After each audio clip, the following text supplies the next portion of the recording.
Thanks for tuning in to Men for the Win, a podcast hosted by David Kufis and Dan Thompson, two avid fans who appreciate well-played baseball, especially when it's done by the Twins. Men for the Win is sponsored by the Grand Group with Edina Realty. Are you looking to purchase a new home in the Twin Cities area? Or perhaps you're trying to sell your current home? Whether you're upsizing or downsizing, the Grand Group with Edina Realty will meet all of your housing needs. Contact the Grand Group by emailing thegrand, G-R-A-N, group at edinarealty.com or call them by phone at 612-817-8751. The Grand Group with Edina Realty, 7-time Minneapolis-St. Paul Magazine Super Agent Award winners. Men for the Win is part of the Pulltab Sports Network, covering sports, culture, and entertainment across the Midwest. Check them out at pulltabsports.com and give them a follow on all your social media platforms at Pulltab Sports. On this episode, David and Hoges recap the Twins' 4-game series against the Cleveland Guardians. Thanks for listening. Enjoy.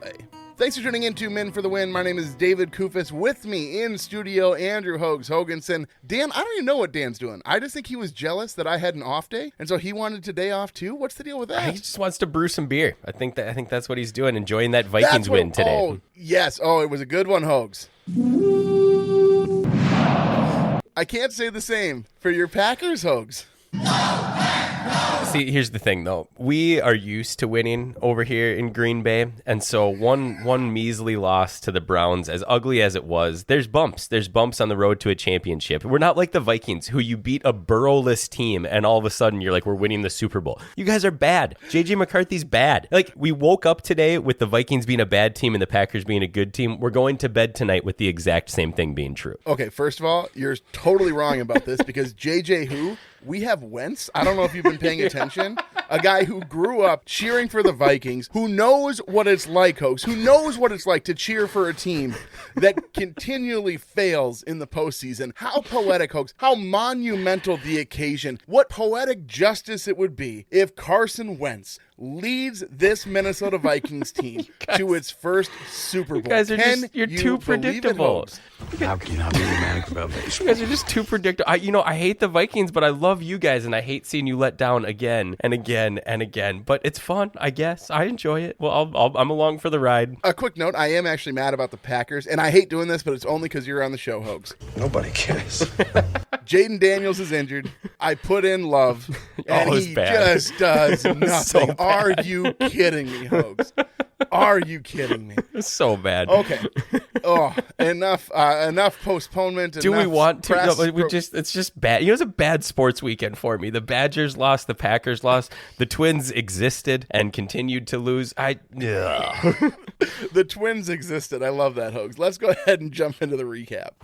Series recap. Game 1, Guardians come away with this one 6-2. It was actually an interesting game there for a little bit. Pablo Lopez on the mound for his third start after coming off the IL. He pitches pretty well through 4, and honestly, the 2 runs that he gave up, likely due to rain coming down in the first. I was a little bit surprised they didn't delay this one a little bit. He looked like he was lacking grip on the ball. But sadly, what happens, Hoges, he leaves due to forearm or elbow tightness. In the top of the third, he makes this weird play on a dribbler on the right side of the infield that it bounces off his leg and then kicks to the left towards first base. And Hoges, Bert Blyleven has this whole saying about how the pitchers are the best athletes on the field. And honestly, Exhibit A for why that's not the case. Pablo Lopez face plants trying to get this ball to first base. I mean, he gets the out and he's up and he's laughing about it and whatnot. So he makes it seem like that's where the injury happened. But it didn't look at that. I mean, he pitched a whole nother inning. Did you see his quote after the game? He was saying yeah, I felt pretty athletic making that play. And then I watched the replay and I was like, ooh, that didn't look as good as it felt. But he claimed it was just he had adrenaline still for the rest of that inning. And then that's when it kind of tightened up after when he had to sit for a while. Apparently, according to the Twins, if they would have still been in contention, he would have just missed his next start and then hopefully pitched in the following start. But I mean, he's obviously shut down for the rest of the year at this point in time. It's still concerning. And even his quotes, I think it was yesterday, he was like, I just get nervous every time there's something around that elbow because of problems that he's had in the past. But as of now, it sounds like about as good a news as we could have hoped for. Yeah, so he'll just sit on the bench for these fall chilly games wearing you know what, Hoges. 'Cause my chest is cold and my arms aren't. So speaking of unathletic looking plays, Hogs, top of the fourth, James Outman in right field. He takes extra bases away from Bo Naylor with a leaping grab against the wall. But my goodness, it was the ugliest leaping catch you've ever seen. He like double clutched his glove and like got the ball and like jumped a little too far away from the wall. So he kind of like stumbled back into it. It wasn't a good looking play, but who am I to criticize, Hogs? He caught the ball. No one's calling the Naylors that particularly athletic either. The body type that they have for playing baseball just seems to work, and it's phenomenal. But yeah, they aren't the top two when I think of like ideal position players. So I make fun of Outman for this play, and you take shots at the Naylor bros just for their... I hate them. I can't stand them. I'm so anti-Naylor.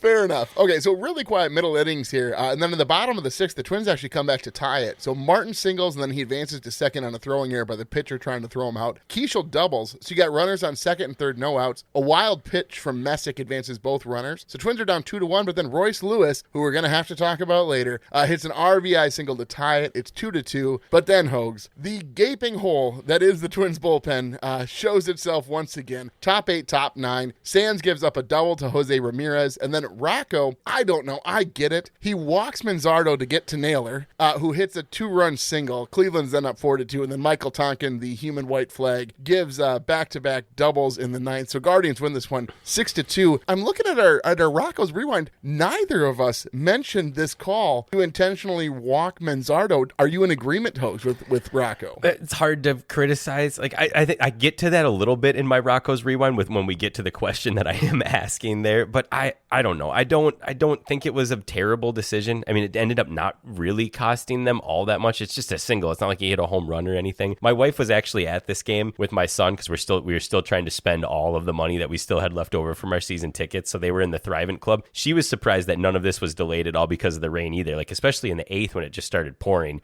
And they actually they left when it was 4-2, so they missed a little bit of the bloodbath right at the end, which I think was a good call. The concerning part though is Sands is a piece of the bullpen going forward. So whenever he is involved in these, it just stings a little bit more than if it's Tonkin or one of the guys that are Hatch or someone who you're like, I'm probably not going to see next year. Boy, that escalated quickly. Sands, yes, Sands is concerning if he's supposed to be a key piece next season. I think he's the only piece right now. I don't even know that I'd call him that, Hogs. I think you're being quite generous saying that he's a plan for the bullpen moving forward. He's the plan if, for sure, we don't want to get better next season. And we're going to talk a lot about that a little later here, Hogs. But let's go to Game 2 and Game 3. Now, what I've done, Hogs, is I have smushed these recaps together because I want to talk about these games so little. Game 2, the Twins lose Guardians 6-0. Game 3, they lose Guardians 8, Twins 0. I was at my parents' house. It was my dad's birthday. We're having this big celebration all day. I have the Twins games on the TV, so I got the Twins games, and we're kind of flipping back and forth between the Twins games and the college football games that are interesting at any given time. Hogs, you could have flipped it on during any inning in this entire 2-game set on Saturday. I don't think you'd know that there was a difference. It seemed like the same game continually. And so Game 2, Joe Ryan struggles, 5 innings pitched, 4 earned runs, 2 walks, 5 Ks, and 4, Hogs, you read that right, 4 home runs is what Ryan gave up. Pretty impressive, Joe. And the offense doesn't help matters here. They go 0 for 4 with runners in scoring position and only managed 3 hits all game. Hatch, actually, the lone bright spot here, does a pretty good job. 4 innings pitched, 1 earned run, 1 walk, 2 Ks, and you guessed it, Hogs, the earned run came on a solo home run. It is funny how similar these two games are too, right though? We have our two, arguably our best pitchers, both incredibly struggle, and then two, this is way too much of a compliment to Hatch, but 2 up-and-coming guys who are hoping to have a spot on this rotation going forward, pitching much better in relief. Up-and-coming guys. Hogs and I are also in our mid-20s, by the way. We're up-and-coming too, Hogs, I'm sure of it. I'm not dead. Bailey over then in Game 3, technically Game 2 of this doubleheader, goes 5 innings pitched, 8 hits, 6 earned runs, 2 walks, and a strikeout. And then Abel does a pretty good job. He goes 4 innings pitched, 1 hit, 2 earned runs, 3 walks, and 6 Ks. Twins go 0 for 2 with runners in scoring position. 0 for 2? That's just depressing. You 0 for, but you had 2 opportunities. Like, what's happening? Hey, Hogs, They had more hits in this game than the last one. They had 4 hits in this game. 9 strikeouts. Just fantastic. The Guardians do nearly all of their damage in the 5th. And if you're Bailey Ober, you're playing for a team that's not competing for anything. And you're in the 5th inning and you're thinking, okay, if I get through this 5th one, I can probably sit down and be done and just relax for a little bit. Maybe, I don't know, go see the kids early tonight. Where did all these unsupervised children come from? I think he got a little bit distracted, Hogs, because he gives up 2 singles, a sack bunt, single, double single.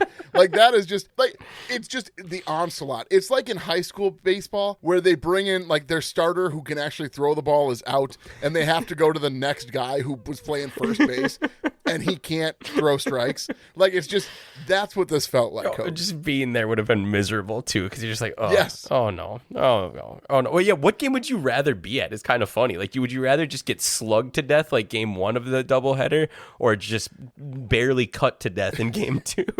Both. How many people went to both? Yeah, I guess I didn't look at the attendance. 17 people. Oh, you're thinking who was there for game 1 and game 2 of the doubleheader? Oh, Hogs! That's too sad. Is it more than double digits? We're the people who were both, non-Guardian fans. Like I bet it's. Oh, that's fair. I bet it's. You'd have to, I bet it's a very important caveat, Hogs, in the number calculation there.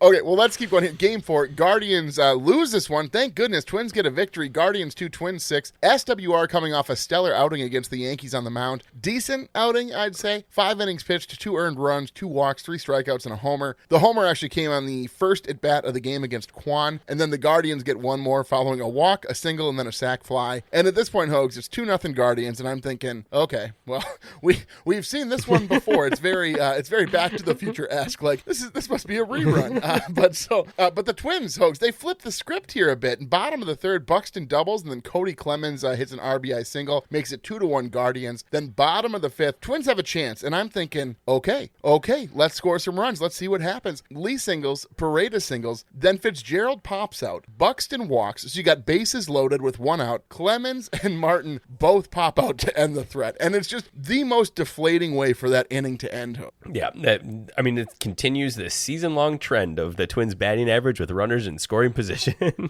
Just terrible. Well, remember at the beginning of the season, it was incredible. That magical run where their batting average was like 480 with runners in scoring position. We came back to the mean after that. Yes, no, definitely. But bottom of the 6th, the Twins do come through here. Brooks Lee, actually. He's got a back problem. He gives the Twins a much-needed boost with a 2-run shot following a Keishel double, so the Twins are up 3-2 at that point. Then bottom of the 7th, 2 on, 2 outs, Royce Lewis pinch hits for Trevor Larnach, and Royce smacks a homer to left, Hogs, believe it or not.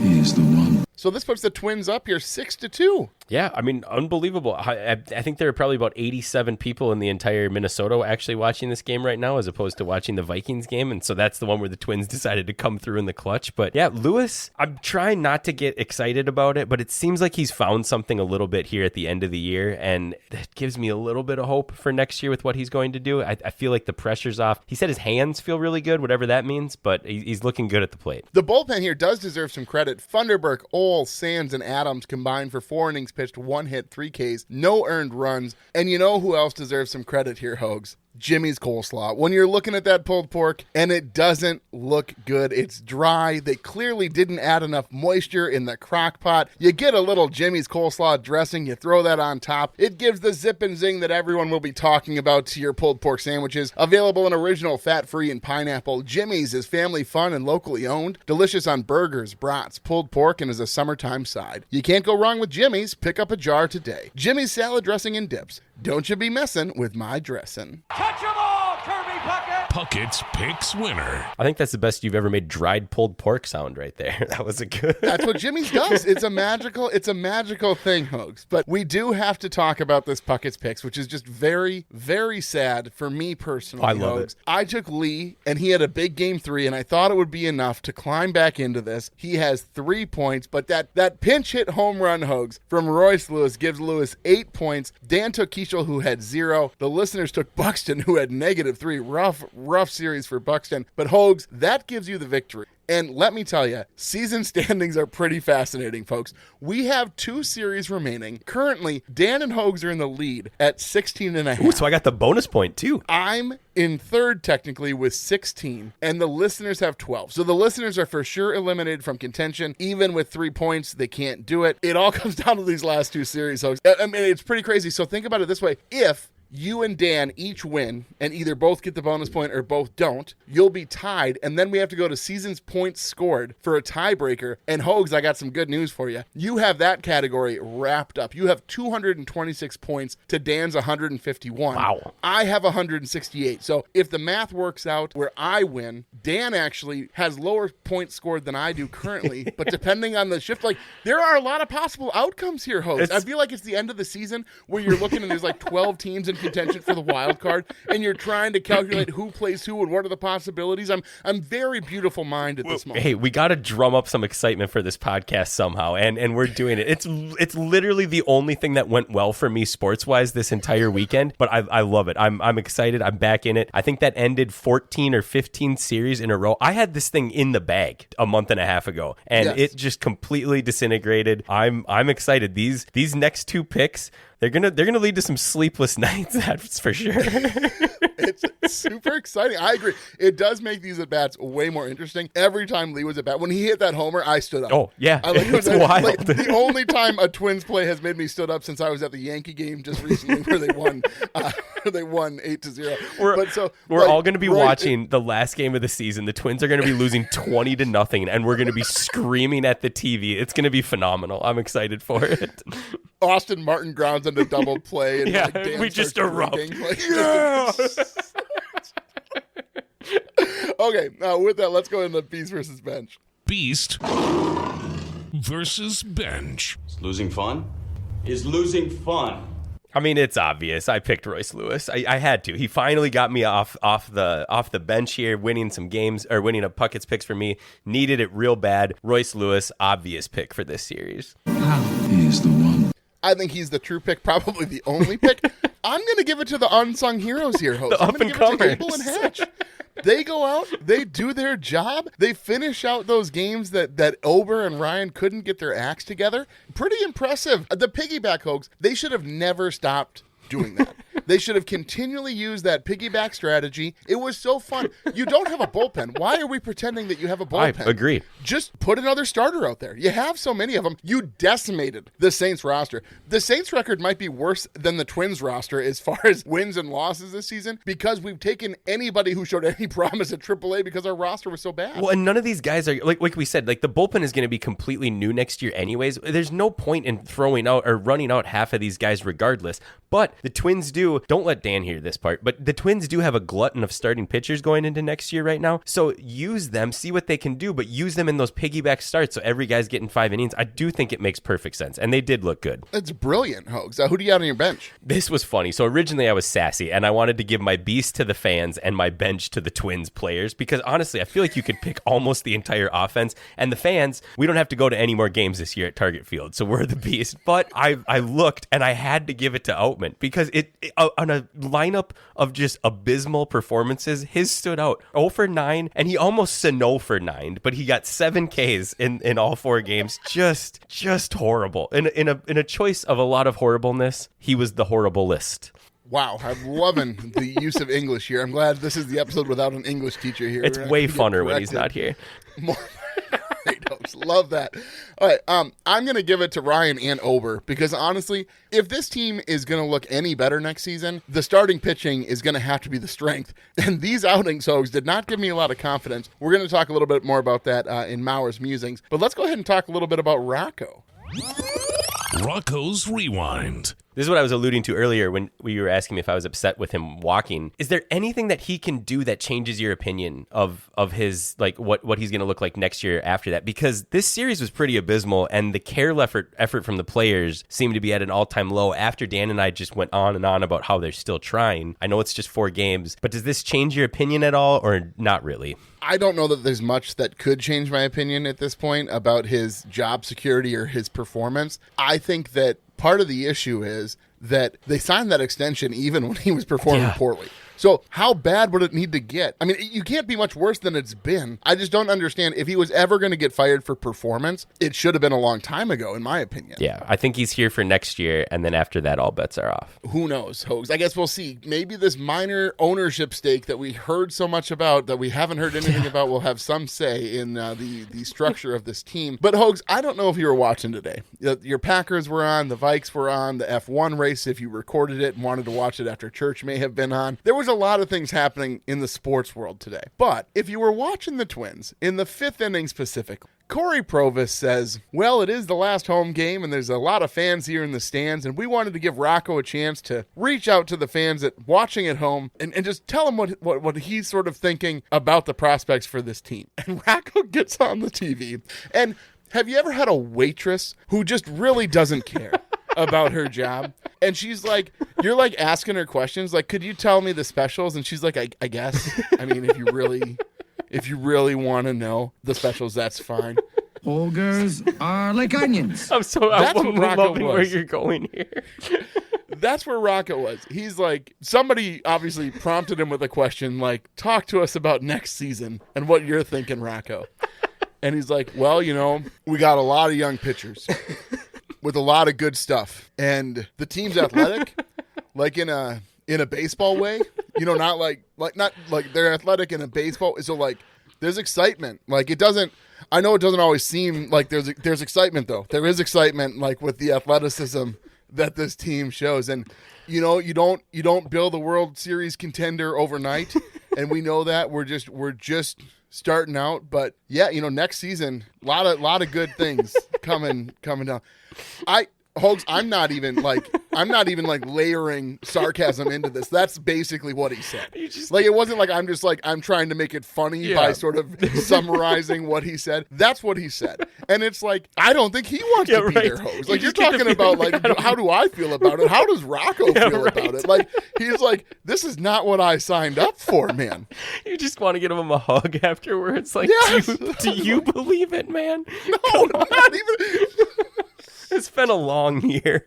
It's really been a long year. Oh, yeah, they should have asked him that maybe after the season had ended and he'd had a little bit of time to himself. What did Provis say afterwards? Like, did he just go... I think he went back to the play-by-play. I don't think they wanted to dwell on that any longer than they needed to. But, like, I wouldn't call Rocco a charismatic man to begin with. No.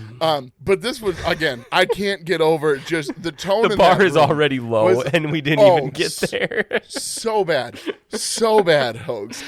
Oh, man. Well, I don't want to pile on. But let's go on to Minnesota Moment because I have some thoughts here, Hogs. Minnesota Moment. I was so happy last episode when you talked about the My Twins member marketplace. Hogs, I'm sure they don't like me down at One Twins Way. I can tell you that. They know when I'm calling. They know I'm not happy with the world right now. But so this is what I don't understand. So I'm going to the game on Monday night with the Yankees, and I haven't spent any of my Twins member money the whole season. Neither had we. And so I'm thinking, okay, well, I'm taking my in-laws. We're taking a family friend. I'm going to have my kids. I can get them whatever they want because I got all this concessions cash. So I log into the My Twins marketplace, and I'm going to convert my points into concessions. Like, oh, yeah, and then I'll have the concessions money to use. No concession stuff available. Well, that's weird. It says it's sold out for the season. Yeah. And I go, what? What's happening now? Right after they email everyone being like, hey, reminder, your points expire at the end of the year, which maybe I'm an idiot, but I thought they carried over too. So I was surprised that they expired, which I'm sure they said that.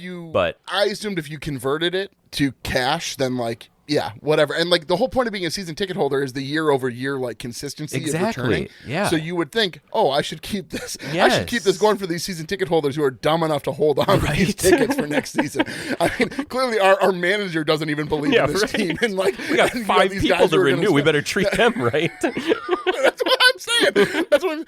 So I'm talking to these folks, and I'm like, hey, where'd the concessions options go? And they're like, no, that's done for the year.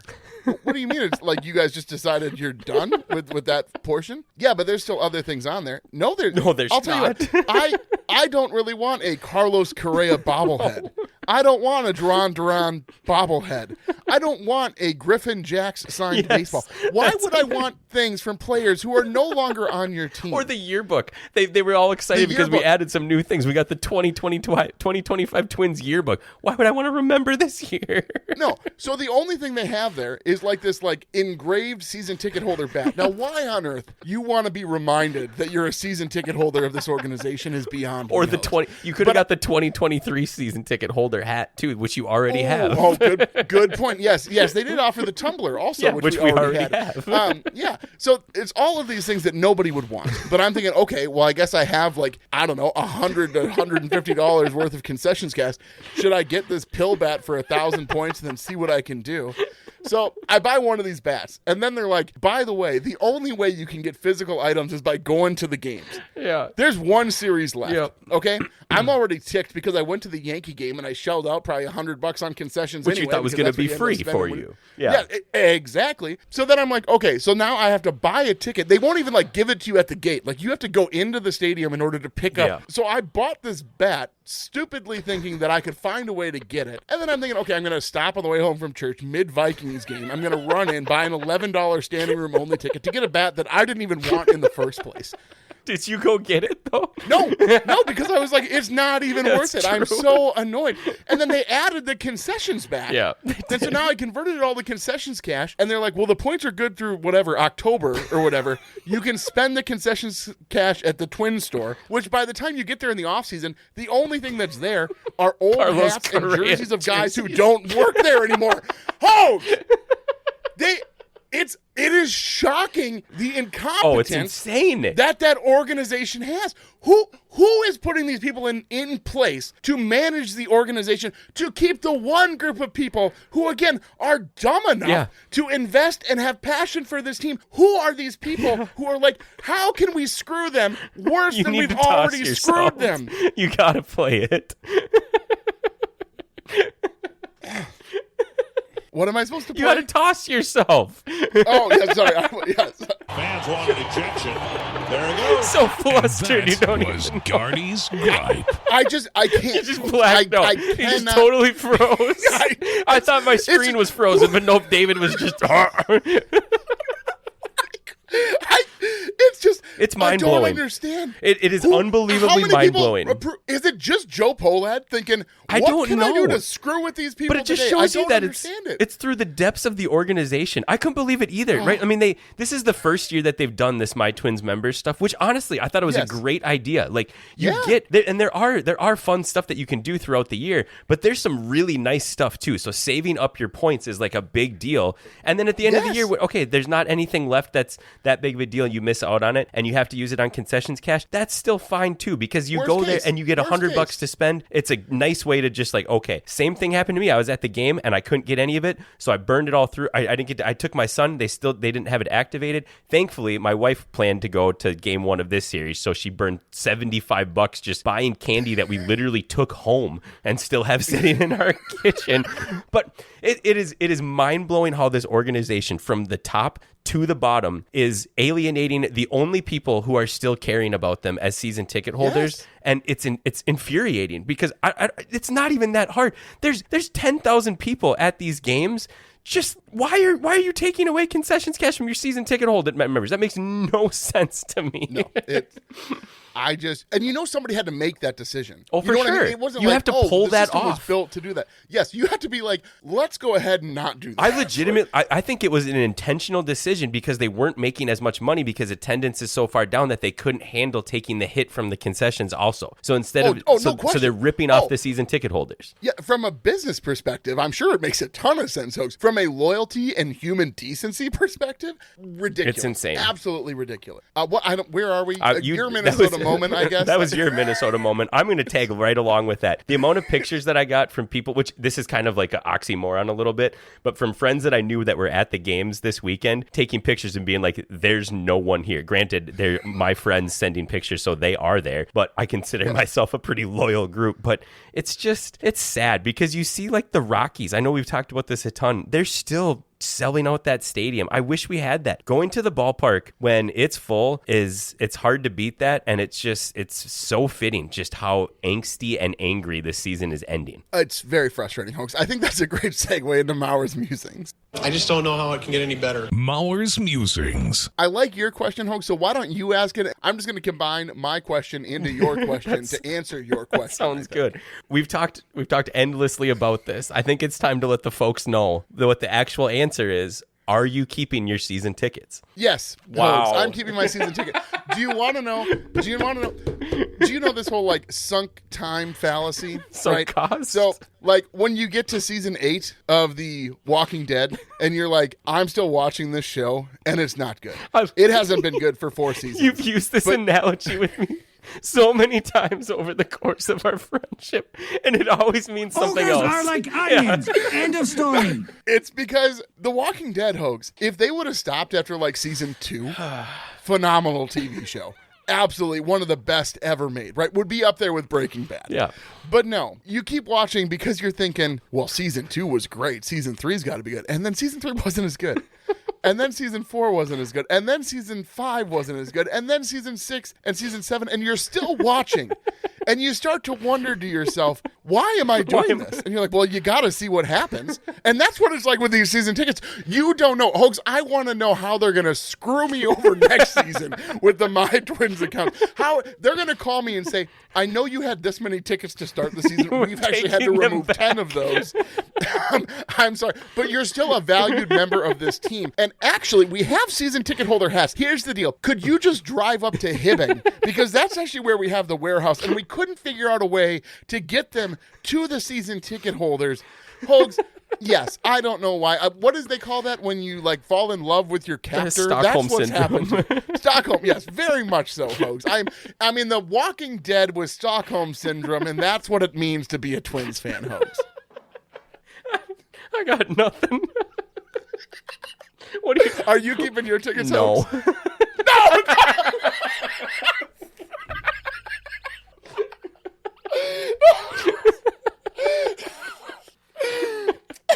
Guess I'm going to be able to go for like $2, and I'm going to be able to hear from you how you're getting screwed over. So the curiosity factor's gone. I'm just really excited about that season ticket holder hat for next season, Hoax. They're going to make you drive up to Hibbing, and they'll give it to you, but then they'll help you box up all the other ones for the other. You have to work for a while in order to get it. You know, while you're here, if you wouldn't mind.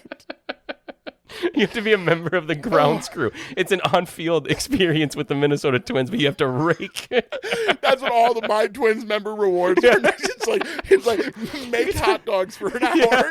Used to replace the bases in the 5th inning. Little do you know, it's because we don't have anyone else to do it. Oh. Did you already cancel, Hoax? I haven't officially. So it's not. No, this is I will believe it when I see it, Hoax. There's still time. There's still time. Your answer was so good. Here's the problem. Eric wants to keep them, and I want to get rid of them. So it's a constant argument back and forth. Keep them. You gave him a lot of fire. Yeah, company. see, I don't like this right now. Eric, stop listening. Do not listen to this episode. Eric, I'm with you, buddy. Hey. Loyalty is important, Hoax, okay? Loyalty is important. Let's go ahead and grade this series very loyally. Series grades. You're here for Dan, so why don't you go ahead and go? Oh, no, I go first then. Sorry, I forgot how this... I am so flustered, Hoax. Ever since I started talking about the My Twin stuff, I'm just You didn't even know totally how to toss yours. I cannot get over how I was like, you got to toss your... And you just froze. Like, what sounder do you want for the most obvious sounder ever? I was so upset. It's an F, though. This was embarrassing baseball. The first 3 games were very sad. I mean, I guess they did average less than an error game in this series for the first time in like 13 series or something. So I guess that's good. Oh, it's so bad, Hoax. What are you going to give them? I want to do the whole I give them a -30, a -15, a -17. I've done that bit before. It's an F. I don't want to talk about it anymore. It's an F.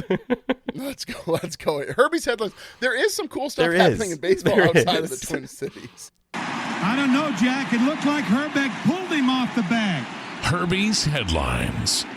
Justin Jefferson, he's on the Sunday Conversations like It's like a mini podcast where there's this interviewer who asks funny and satirical questions. And he asked Justin Jefferson, he goes, so, the Twin Cities kind of popping off. I mean, they got you with the Vikes and, they got Ant with the Timberwolves and then, that guy on the Twins. And Jefferson goes, yeah. And the guy asked Jefferson, he's like, do you like know the guy's names? I haven't really been to the games. I don't really know who they have. Justin Jefferson, probably the most well-known name in Minnesota sports right now. Couldn't tell you the name of one player on the Minnesota Twins. Host. Aren't you a little surprised he didn't get Buxton or like you just because he's been here a while now. You would hope, but and he was here in 2023 when they were good. KOC's been to some games. Like, come on, guys, here we go. But anyway, let's move on from the Twin Cities here. So Clayton Kershaw, I don't think you can hate him. Maybe some people hate him, but he's retiring. There's a cool little story about how he kind of sat out on the field before his last regular season started at Dodger Stadium with his son. Again, Hogs, we've said it once. We've said it 1,000 times. How can you not be romantic about baseball? He'll go down first ballot Hall of Famer, certainly. Do you think he'll get more or less votes than Ichiro? I mean, he should sweep it, right? Like, there's no chance that he shouldn't be unanimous, but he won't be because people are stupid. But I saw a lot of articles this weekend. I think he's pretty clearly the best pitcher of our generation since the live ball era. His career ERA is like 2.54 or something like that. Pitching under the spotlight in LA, he didn't do great in the playoffs until his last two appearances in there. So that might be a little bit of a... Not to cut you off here. I think it's very important the series against the Astros is taken into account, knowing that, if you haven't done a deep dive on the statistics, the Astros game that Clayton Kershaw started in the World Series, where the Astros did not swing at a breaking ball. Yeah, that's not possible. No, especially for a guy like him who doesn't throw gas. I mean, he's throwing like 89 miles per hour this year and still having a phenomenal year. It's his secondary pitches that are phenomenal. So yeah, David, that's a fantastic point. Hopefully they take that into account too. But by all accounts, a pretty likable guy. I know he's pretty ornery with the media, but he had some pretty funny things to say in his end of the year conference or when he was talking about retiring. I'm kind of hoping the romantic in me wants him to get a bullpen spot for the Dodgers for this upcoming postseason run, but he might not even make the roster, which would be kind of wild. That would be, you got to think they're going to make a spot. You have to, but they might not. Like, he's not going to be a starter on that team, so it'll be interesting to see where he comes in. They'll find a way. They will find a way. If you could choose a fourth guy on the bench as a speed guy or Kershaw, you're going to take Kershaw. I would hope. All right, so next note here. Mike Trout hits his 400th career home run. And after the whole Phillies debacle with home run balls, this was very wholesome. I don't know how many times I've played this sounder already this episode, Hoax. How can you not be romantic about baseball? All the fan wanted was to meet Trout and play catch on the field for the ball. I just got goosebumps hearing that. Like, that's a phenomenal answer right there. Like, we talk all the time about what would you want. I think playing catch with the dude is pretty high up on my list now. Like, especially if it's a guy like that, to be able to say that you got to play catch with Mike Trout is pretty sweet. Yes. Oh, no question. I will say I saw some of the video of him playing catch. Trout wasn't even wearing a glove, so I don't know how great the that would make me mad. Really. I think I'd rip it in there. I'd be like, put a dang glove on. Can you imagine if he injures? He breaks Mike Trout's finger. Right. But last note here, we got Cal Raleigh, the big dumper, who has broken the Mariners' single season record, the Ken Griffey Jr. record, of course. I think he hit his 57th home run, Host. A switch hitting catcher. That's awesome. If I told you with the after nickname Griffey set the Big record, Dumper. Yes. But if I had said that it's going to be a switch-hitting catcher who's going to break this record, 30 years from now, would you? I mean, you'd be like, yeah, okay, Well, sure. It's so funny because Griffey was one of the most athletic people to ever play. I mean, he's one of the most elite athletes to play baseball. And then you have Cal Raleigh. I'm not trying to demean Cal Raleigh at all by this, but it's very, very funny. It's cool. I got to admit, Dan maybe has piqued my my interest in the Mariners. I hope they hold on. I really want to see Big Dumper in the playoffs. I mean, we're not going to get into the whole standing situation, but folks, it's wild. Go look at the MLB standings. Go look at the wild card. The next 6 games, you should have something to watch every night. Yeah. No question. If you have the MLB app, and you won't have to watch the Twins. Don't even worry about it. Yeah, we're good. I guess the Phillies series might matter a little bit to the Phillies, right? Or they're clinched good. Almost everything. Yeah, I they're think. fine. But yeah, no, they could. If the Brewers, depending on what the Brewers do, because they could take the number 1 seed. Depending. Yeah, you're I right. guess that might matter a little bit. But regardless, folks, a lot of good baseball. Hogs. Now we go on to a segment that matters the most. This segment has ever mattered at this point in the season. Let's do it. speaking of safety, if you're a river rat or lake lifer in Minnesota, odds are that somewhere on your boat you have a couple janky orange life jackets from back in the 1990s. We get it. They're there just in case the sheriff rolls up. But here's the deal. You are the captain of your vessel. It's time to take charge and take care of your people with safe, high-quality life jackets for all. It's 2025, folks, and that means it's time to say goodbye to the old orange life jackets that probably don't even float. Upgrade your life jackets at ravesports.com. You'll find value, great deals, and the sheriff will be proud of you. And if you use promo code Pulltab, it's 20% off your order. Rave Sports. Make waves. And we'll see you tomorrow night. Puckett's Picks. The listeners, Hogs, are going to take Royce Lewis. Yeah, they had to, right? Like, I there was no way he was making it back to me. That would have been my number one pick, though. Dan is taking Luke Keeschel. See, this is so tough for you. Do you take Buxton? It is a slump at this point in time. I have magic hair that glows when I sing. Royce is gone. He's the one. Brooks Lee is a thought, obviously. Would Lewis have... My back! Would Lewis have been would this be your 1-2? Would it have been Lewis Keeschel for you? I think so. Buxton just makes me nervous. Yeah. But Hogs, when the chips are down. Don't do it. When Don't the do chips it. are down. Don't take him. Byron Buxton knows that I need him to come through. David, don't. For Puckett's picks, I'm taking Byron Buxton. I thought. And I know that he is going to be pushing so hard to get his 30 stolen bases every time he gets on base. That's what I think is the slump is he's thinking, I got to get on base so I can hit 30 stolen bases. So I'm going to take Byron Buxton, and that leaves you a plethora of options. We didn't even mention Matt Wallner went on the IL. I know. Sorry. He's got a right oblique strain. He's done for this. None of this matters. He could technically come back for the last game of the year, but yes, he's done for the year.